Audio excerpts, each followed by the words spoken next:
সম্মানিত ভাই এবং বোনেরা, এই কথা বলার পর নাদর ইবনুল হারিস চলে গেল ইরাকে। সেখান থেকে সোহরাব রুস্তম এর বিজয় গাথা, স্পেন্দিয়ার বিভিন্ন রাজা বাদশাদের নানা রকমের হাবিজাবি কিচ্ছা কাহিনী, উপন্যাস, গান, বাদ্য এবং গায়িকা, নায়িকা, নর্তকী এগুলো অর্থের বিনিময়ে মক্কা শরীফে আমদানি করলো এবং এরপরে বিভিন্ন মেলাতে, বিভিন্ন বাজারে সে এইগুলার মজলিস কায়েম করলো।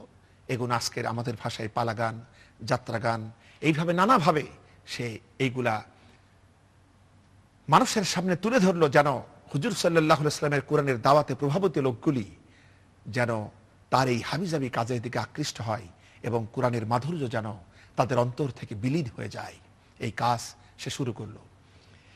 যখন এই কাজ শুরু করলো, কোরআনে কারীমের 31 নম্বর সূরা, সূরাতুল লুকমান এর 6 নম্বর আয়াতে আল্লাহ রাব্বুল আলামিন বললেন, ওয়া মিনান নাসি মান ইয়াশতারি লাহওয়াল হাদিসি লিয়ুদিল্লা আন সাবিলিল্লাহ বিগাইরি ইলম। যারা মানুষের ভিতরে প্রকৃত জ্ঞান ছাড়াই মনোমুগ্ধকর কথাবার্তা নিয়ে আসে এবং যা দিয়ে মানুষকে আল্লাহর দ্বীনের এই পথ থেকে ফিরায়, ওদের জন্য রয়েছে কিয়ামতে অপমানকর শাস্তি নাজিল হয়ে গেল। সম্মানিত ভাইরা, এই আয়াতের লাহওয়াল হাদিস শব্দের অর্থ হযরত আব্দুল্লাহ ইবনে মাসউদ রাদিয়াল্লাহু তাআলা আনহু অত্যন্ত জোর দিয়ে 3 বার বলেছেন যে এর অর্থ হচ্ছে গান, গান, গান। সম্মানিত ভাই এবং বোনেরা, সাহাবীদের বিপুল সংখ্যক ব্যক্তিবর্গ এই অর্থই নিয়েছেন। এমনকি কাজী আবু বকর ইবনুল আরাবী তার আহকামুল কোরআনের মধ্যে হযরতে আব্দুল বিন মুবারক রাহমাতুল্লাহ আলাইহি এবং ইমাম মালিক রাহমাতুল্লাহ আলাইহির বরাতে হযরত আনাস রাদিয়াল্লাহু তাআলা আনহুর যে হাদিসটি বর্ণনা করেছেন, সেখানেও দেয়া হয়েছে যারা গানের মজলিসে বসে গান শোনে তাদের কর্ণের ভিতরে কিয়ামতের দিন গলিত সীসা ঢেলে দেওয়া হবে। সম্মানিত ভাই এবং বোনেরা, আসলে প্রতিটি যুগে যুগেই সকল জাতির অপরাধী ব্যক্তিবর্গই এই কাজ করে থাকে, যাতে সকল জনতাকে তাদের জীবনের মূল সমস্যার দিক থেকে দৃষ্টি ফিরিয়ে তাদেরকে হাবিজাবি কাজে লিপ্ত করবে। এ কাজ সকল যুগেই করে, যাতে জীবনের গুরুত্বপূর্ণ সমস্যার দিকে জনতা যেন নজর দিতে না পারে, এই কাজ তারা করে। এর মাধ্যমে তাদের জীবনের সামান্য সময়টুকু নির্মম অপচয়ের মাধ্যমে তারা যে তিলে তিলে ধ্বংসের দিকে চলে যায়, এই চেতনাটুকু জনগণের থাকে না। যার কারণে এই অচেতন মানুষগুলিকে লক্ষ্য করে আল্লাহ রাব্বুল আলামিন কোরআনে কারীমের 7 নম্বর সূরা সূরাতুল আরাফ এর 179 নম্বর আয়াতে আল্লাহ পাক বলছেন, ওয়ালাকাদ যারানা লি জাহান্নামা কাসীরাম মিনাল জিন্নি ওয়াল ইনস। আমি বহু সংখ্যক মানুষ আর জিনকে জাহান্নামের জন্য পয়দা করেছি। তাদের অবস্থা হলো লাহুম কুলুবুল লা ইয়াফকাহুনা বিহা, তাদের দিল আছে কিন্তু তারা অনুধাবন করে না, তারা বোঝে না। এবং তাদের চোখ আছে, তারা দেখে না, তাদের কান আছে, তারা শোনে না। উলাইকা কাল আনআম বালহুম আদাল, ওরা হলো চতুষ্পদ জানোয়ারের মতো, বরং তার থেকেও নিকৃষ্ট, এবং এরাই হচ্ছে গাফিল। সম্মানিত ভাই এবং বোনেরা, এইভাবে কুরাইশ নেতৃবৃন্দ সকল দিক থেকে ইসলামী দাওয়াতকে ব্যর্থ করার জন্য চেষ্টা চালাতে থাকলো।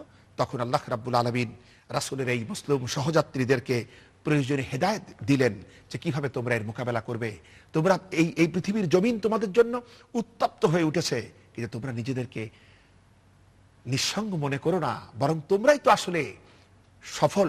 এভাবে আল্লাহ তাদেরকে দাওয়াতের কৌশল শিক্ষা দিলেন এবং তাদেরকে উৎসাহিত করলেন। সূরা হাবিম আস-সাজদা 41 নম্বর সূরা এর আয়াতে কারিমা দেখুন, 30, 31, 32 দেখুন। আল্লাহ রাব্বুল আলামিন এই সময় মজলুম সাহাবীদেরকে, যারা ছিলেন রাসূলের আদর্শের পতাকাবাহী, তাদেরকে উৎসাহিত করলেন এভাবে, ইন্নাল্লাযীনা ক্বালু রাব্বুনাল্লাহু সুম্মা ইসতাকামু তাতানাসসালু আলাইহিমুল মালায়েকাতু আল্লা তাখাফু ওয়া লা তাহজানু ওয়া আবশিরু বিল জান্নাতিল্লাতী কুনতুম তুআদুন। যারা বলে আল্লাহ আমাদের রব, অতঃপর এই কথার পরে যারা অবিচলিত থাকে, তাদের উপরে আমার ফেরেশতা নাজিল হয়, সুবহানাল্লাহি বিহামদিহি। এবং ফেরেশতারা তাদেরকে বলতে থাকে, তোমরা ভয় পেও না, চিন্তিত হও না, তোমাদেরকে যে জান্নাতের ওয়াদা করা হয়েছে সেজন্য তোমরা আনন্দিত হও, পুলকিত হও। এরপর ফেরেশতারা আরো বলে, নাহনু আউলিয়াউকুম ফিল হায়াতিদ দুনিয়া ওয়া ফিল আখিরা ওয়া লাকুম ফিহা মা তাশতাহি আনফুসুকুম ওয়া লাকুম ফিহা মা তাত্তাউন। আমরাই তোমাদের বন্ধু এই দুনিয়ার জীবন এবং আখিরাতে, সেথায় তোমাদের জন্য রয়েছে তোমাদের মন যা চাই তাই, এবং সেথায় আরো রয়েছে তোমরা যা হুকুম করবে। আল্লাহ রাব্বুল আলামিনের পরে বলেন, নুজুলাম মিন গাফুরির রাহিম। এটাই হচ্ছে ক্ষমাশীল, দয়াময় আল্লাহর পক্ষ থেকে তোমাদের মেহমানদারি, তোমাদের আপ্যায়ন। এই উৎসাহ উদ্দীপনা দিয়ে আল্লাহ রাব্বুল আলামিন দাওয়াতের কৌশল, টেকনিক তিনি শিক্ষা দিয়েছেন সাহাবীদেরকে এভাবে। 33, 34, 35 এবং 36 নম্বর আয়াতে সূরা ফুসসিলাতের মধ্যে আল্লাহ রাব্বুল আলামিন বলছেন, ওয়া মান আহসানু কাওলাম মিম্মান দাআ ইলাল্লাহি ওয়া আমিলা সালিহাও ওয়া ক্বালা ইন্নানি মিনাল মুসলিমিন। ওর কথার চেয়ে আর কার কথা উত্তম হবে, যে মানুষকে আল্লাহর দিকে ডাকে এবং নিজে নেক আমল করে আর ঘোষণা করে আমি মুসলমানদের একজন। সম্মানিত ভাইরা এবং আমার মা বোনেরা, এরপর আল্লাহ পাক বলছেন, ওয়ালা তাস্তাউল হাসানাতু ওয়ালা সাইয়্যা, ভালো আর মন্দ কখনো এক হতে পারে না, সুতরাং মন্দকে প্রতিহত করো ভালো দিয়ে।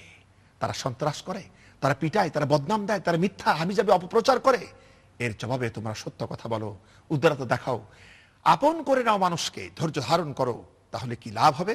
আল্লাহ রাব্বুল আলামিন বলেন, ইদফা বিল্লাতি হি আহসান ফাইজাল্লাযী বাইনাকা ওয়া বাইনাহু আদাওয়াতুন কাআন্নাহু ওয়ালিয়্যুন হামীম। তাহলে কি হবে? যে তোমার দুশমন সে তোমার অন্তরঙ্গ বন্ধু হয়ে যাবে, এই ভালোবেসে যদি মোকাবেলা করো। সম্মানিত ভাই এবং বোনেরা, এরপর 35 নম্বর আয়াতে আল্লাহ পাক বলছেন, ওয়া মা ইউলাক্কাহা ইল্লাল্লাযীনা সাবারু ওয়া মা ইউলাক্কাহা ইল্লা যু হাসসিন আযীম। এই গুণের অধিকারী সবাই তো হয় না, এই গুণের অধিকারী করা হয় কেবলমাত্র তাদেরকেই যারা সাবর অবলম্বন করতে পারে। এই গুণের অধিকারী হয় কেবল তারাই যারা মহা সৌভাগ্যবান। আল্লাহ রাব্বুল আলামিন এভাবে সাহাবীদেরকে উৎসাহিত করেছেন, কৌশল শিক্ষা দিয়েছেন। এরপরে বলেছেন, এরপরও যদি তাদের অত্যাচার, অবিচারে, গালমন্দে তোমাদের ভিতরে শয়তান যদি কুমন্ত্রণা দিয়ে তোমাদেরকে উস্কায় যে ওদের জবাবে ওই রকমই কিছু একটা তোমরা করে ফেলো, তাহলে সঙ্গে সঙ্গে তোমরা ফাস্তাইজ বিল্লাহ, আল্লাহর শরণ নিও, আল্লাহর কাছে আশ্রয় চেও, কারণ তিনি তো সব শোনেন এবং তিনি সব জানেন। সম্মানিত ভাই এবং বোনেরা, যে জন্য এই সমস্ত গালির জবাবে সাহাবীরা কোনোদিন একটি কটু কথাও তারা বলেন নাই, তারা সন্ত্রাস করেন নাই। ইসলামে এগুলার কোনো স্থান নাই। সম্মানিত ভাই এবং বোনেরা, এই ভালোবাসা যখন তারা ছড়াতে লাগলো, প্রত্যেকটি অমানবিক পন্থার জবাবে তারা যখন মানবিক সভ্যতা, মনুষ্যত্বকে তারা বিকাশ করে তুলল, সেই সময় বড় একটি ঘটনা ঘটল ইসলামের পক্ষে। সেটা হচ্ছে হযরত উমর ফারুক রাদিয়াল্লাহু তাআলা আনহুর ইসলাম গ্রহণ। সম্মানিত ভাই এবং বোনেরা, হযরত উমর রাদিয়াল্লাহু তাআলা আনহুর জীবনে 3টি ঘটনা তাকে ইসলামের দিকে আসতে সব থেকে বেশি সাহায্য করেছে। এর প্রথমটি ছিল এই, তিনি হুজুর সাল্লাল্লাহু আলাইহি ওয়াসাল্লামকে ডিস্টার্ব করার জন্য খুঁজছিলেন। এই খুঁজতে খুঁজতে তিনি পৌঁছে গেলেন কাবা শরীফে। গিয়ে দেখেন হুজুর নামাজে দাঁড়িয়েছেন, পিছনে দাঁড়িয়ে তিনি হুজুরের তেলাওয়াত করা কোরআনে কারীম শুনছিলেন। হুজুর তখন কোরআনে কারীমের 69 নম্বর সূরা সূরাতুল হাক্কা তেলাওয়াত করছিলেন। তেলাওয়াত করতে করতে তিনি যখন 40 নম্বর আয়াতে পৌঁছে গেছেন, তখন তিনি বলছিলেন, ইন্নাহু লাকাউলু রাসূলিন কারীম। হযরত উমর বলছেন, আমার এত ভালো লাগছিল যে আমি তন্ময় হয়ে যাচ্ছিলাম। আমার মনে প্রশ্ন জাগলো, লোকটি এত সুন্দর করে বলে, তাহলে কি কবি নাকি? তখনই হুজুরের মুখ থেকে উচ্চারিত হলো আমার প্রশ্নের জবাব আকারে 41 নম্বর আয়াতে কারিমা, ওয়ামা হুয়া বিকাউলিকা ওয়ামা হুয়া বিকাউলি শাইরিন কালিলাম মা তুমিনুন। না না না, এটা কোনো কবির কথা নয়, আসলে তোমরা অল্পই বিশ্বাস স্থাপন করে থাকো। আমি ভাবলাম, আমি মনে মনে চিন্তা করলাম, এ জানলো কি করে? তাহলে কি লোকটি জাদুকর? সঙ্গে সঙ্গে হুজুরের মুখ থেকে এর পরবর্তী আয়াতে কারিমা 42 নম্বর আয়াত ব্যক্ত হলো, ওয়ালা বিকাউলিকা হিনিন কালিলাম মা তাযাক্কারুন। না না না, এটা কোনো জাদুকরের কথা নয়, আসলে তোমরা খুব অল্পই উপদেশ গ্রহণ করে থাকো। তখন আমার মনে প্রশ্ন জাগলো, এটা যদি কবির কথা না হয়, জাদুকরের কথা না হয়, তাহলে কথাটি কার? তখন হুজুরের মুখ থেকে উচ্চারিত হলো, তানজিলুম মির রাব্বিল আলামিন। এটা হচ্ছে মহান রাব্বুল আলামিনের বর্ণনা। এই একটি ঘটনা হযরত উমরের মনকে কাঁপায় তুললো। তিনি বলছেন, আমার মনে হলো আমার পায়ের তলা থেকে যেন মাটি খসে যাচ্ছে, আর ইসলাম যেন তার নিজস্ব শক্তি নিয়ে আমার কলিজার ভিতরে জায়গা করে নিচ্ছে। এটি হলো প্রথম ঘটনা। দ্বিতীয় ঘটনা হলো তার নিকটাত্মীয় লাইলা বিনতু হাসমার আবিসিনিয়া হিজরতের দৃশ্য। তিনি যখন দেখলেন, তার মনে কষ্ট লাগলো, তার আপনজন চলে যাচ্ছে। তিনি তখন এতটুকু বলেছিলেন, আব্দুল্লাহর মা, তোমরা কি চলেই যাচ্ছ? তিনি বলেছিলেন, হ্যাঁ, কারণ তোমরা আমাদের প্রতি যে অত্যাচার অবিচার করেছো, মনে রাখো আল্লাহর জমিন বড় প্রশস্ত, আমরা সেখানে গিয়ে আল্লাহর ইবাদত করব।